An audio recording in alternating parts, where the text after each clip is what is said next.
Hey second graders, now that we know what a biography is, a story about a real person's life, we are going to read a biography together about a famous American.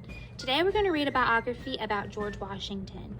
You might have heard of George Washington before. You might know that he was the very first president of the United States. You might also know that we see his face on the quarter and on the $1 bill. We're going to read his biography to learn a few more facts about him. So this is a picture book of George Washington, and it was written by David A. Adler.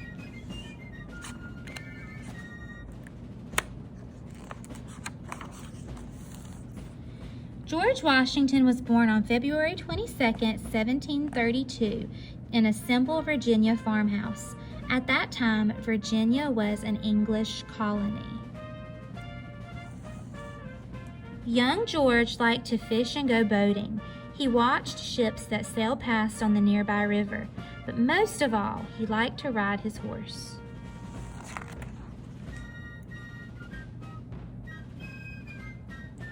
George learned to read and write in school. He practiced his handwriting by copying lists of rules such as keep your fingers clean and think before you speak, but his favorite subject was arithmetic.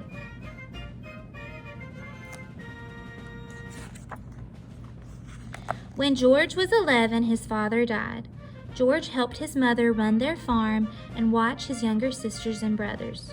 One day, George found some surveying tools that had belonged to his father.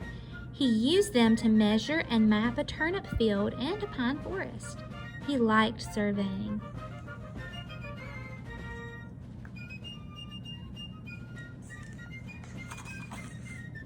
At 16, George was very tall and looked much older. He was given a job surveying land in the Virginia wilderness.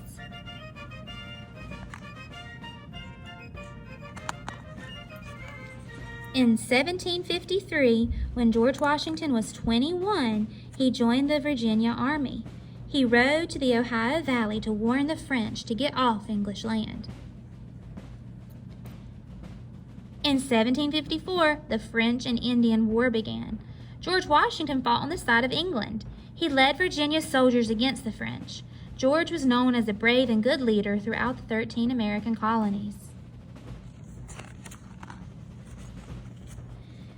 When George was 26, he fell in love with Martha Custis.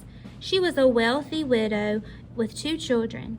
They married and moved to Mount Vernon, the Virginia home and farm which once belonged to George's brother.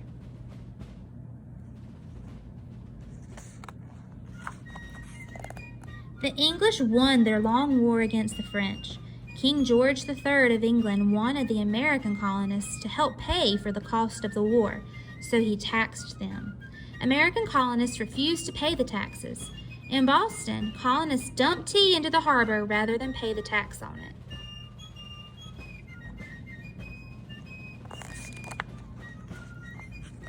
In April 1775, fighting between England and her American colonies began near Boston at Lexington and Concord, Massachusetts. 1 month later, leaders of the 13 colonies met in Philadelphia. George Washington was chosen to lead the Continental Army. Often there were not enough uniforms, food, blankets, and guns for George Washington's soldiers.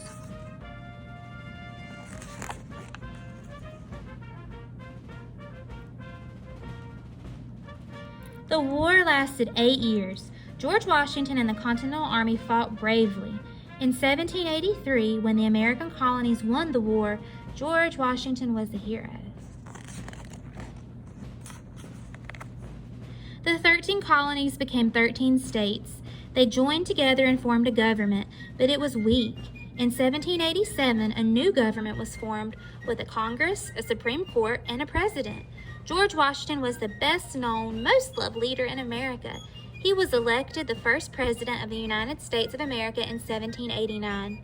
He was re-elected in 1792.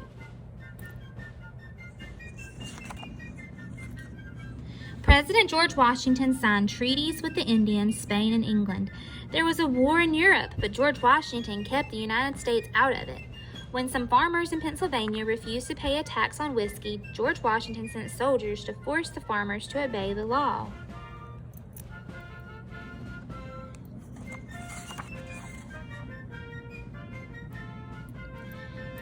In 1797, after 8 years as president, George Washington returned to his home at Mount Vernon. Each morning, he rode across his large farm on horseback.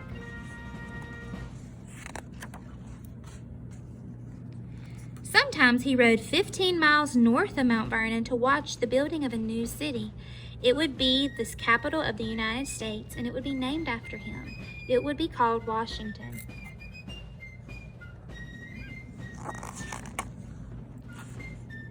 Then, in 1799, George Washington became ill and died. He was 67 years old. George Washington was a great leader.